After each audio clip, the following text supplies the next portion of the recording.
اور رب کیا فرما رہا ہے؟ اے نبی ہم آپ کو اتنا دیں گے کہ آپ اپنے رب سے راضی ہو جائیں گے۔ بالکل 180 ڈگری ہے سر، پوائنٹ ٹو بی نوٹڈ۔ ہم کہتے ہیں کہ ہمارا رب ہم سے راضی ہو، اور اللہ کیا فرما رہا ہے؟ اے نبی ہم آپ کو اتنا دیں گے کہ آپ اپنے رب سے راضی ہو جائیں گے۔ یہ بہت بڑی شان ہے۔ اسی کانٹیکسٹ میں صحیح مسلم میں حدیث ہے بڑی رکت انگیز۔ نبی صلی اللہ علیہ وآلہ وسلم ایک دن امت کے غم میں اتنا روئے کہ اللہ تعالیٰ نے حضرت جبرائیل کو بھیج دیا کہ پوچھو، حالانکہ اللہ کو تو پتا ہے۔ تو جبرائیل علیہ السلام نے کہا کہ اللہ نے مجھے بھیجا ہے، آپ پر سلام بھیجتا ہے اللہ، اور پوچھتا ہے کہ آپ کے رونے اور گریہ کرنے کی وجہ کیا ہے۔ آپ علیہ السلام نے کہا کہ میری امت۔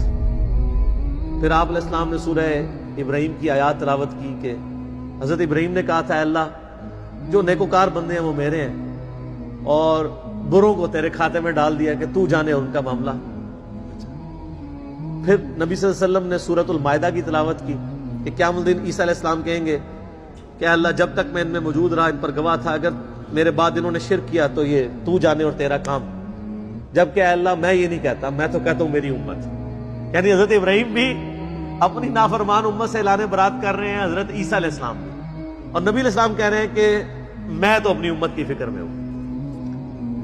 تو حضرت جبرائیل علیہ السلام کو پھر اللہ تعالیٰ نے وحی کی، اور انہوں نے نبی علیہ السلام سے کہا کہ میرے محبوب سے فرما دو کہ ہم آپ کو آپ کی امت کے معاملے میں قیامت والے دن رسوا نہیں کریں گے۔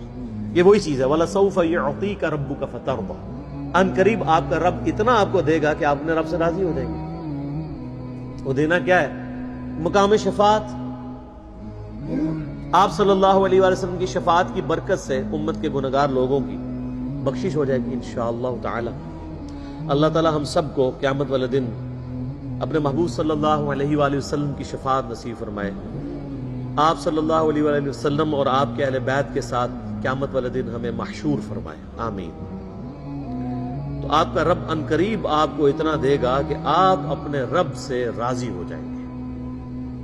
تو نبی صلی اللہ علیہ وآلہ وسلم کی رضا بھی اس کے اندر ہے کہ ان کی امت کے لیے کوئی بخشش کا معاملہ بن جائے۔ آپ صلی اللہ علیہ وآلہ وسلم کو امت کی اتنی ٹینشن ہے، اور ماشاءاللہ امت ٹینشن فری ہے۔ امت کہتی ہے جو کچھ بھی ہے تیرے محبوب کی امت سے ہے۔ اور آپ صلی اللہ علیہ وآلہ وسلم کو تو پتا تھا کہ معاملہ کتنا خطرناک ہوتا ہے۔ اچھا، یہ تصویر کا ایک رخ ہے، تصویر کا ایک دوسرا رخ اس سے بھی زیادہ خطرناک ہے۔ وہ سورۃ الفرقان کی آیت نمبر 30 ہے، وقال الرسول یا ربی ان قوم اتخذوا هذا القرآن مہجورا۔ قیامت والے دن نبی صلی اللہ علیہ وآلہ وسلم شکایت کریں گے کہ اے اللہ میری امت نے قرآن کو پیٹھ کے پیچھے ڈال دیا تھا۔ نبی علیہ السلام نے اپنی امت کی شکایت بھی لگانی ہے جنہوں نے قرآن کو چھوڑ دیا، قرآن کی تعلیمات سے روگردانی کر دی۔ اس لیے آپ دیکھیں کہ نبی علیہ السلام نے حجۃ الوداع کے موقع پر بھی فرمایا قرآن اور سنت، غدیر خم پہ فرمایا قرآن اور اہل بیت۔ قرآن کو آپ نے کہیں نہیں چھوڑا، اور فرمایا قرآن میں ہدایت ہے، نور ہے، یہ اللہ کی رسی ہے، اسے پکڑو، جو اسے پکڑے گا وہ ہدایت پہ ہوگا، جو چھوڑ دے گا وہ گمراہ ہو جائے گا۔ تو آپ علیہ السلام کو اللہ تعالیٰ ہمارے ہم قیامت والے دن اتنا دیں گے کہ آپ اپنے رب سے راضی ہو جائیں گے۔ یہ ویسے گارنٹی آپ علیہ السلام کے لیے تھی۔ یہاں پہ لوگ کہتے ہیں نہیں فلاں بزرگ کے آپ مرید ہو جائیں، انہوں نے تو وعدہ کیا کہ میں اس وقت تک جنت میں نہیں جاؤں گا جب تک اپنے ماننے والوں کو نہ لے جاؤں۔ تو یہ تو گارنٹی صرف ایک شخص کے لیے ہے کہ جس کے ہاتھ پہ شفاعت کا دروازہ کھلنا ہے، جس کو اللہ نے راضی کرنا ہے۔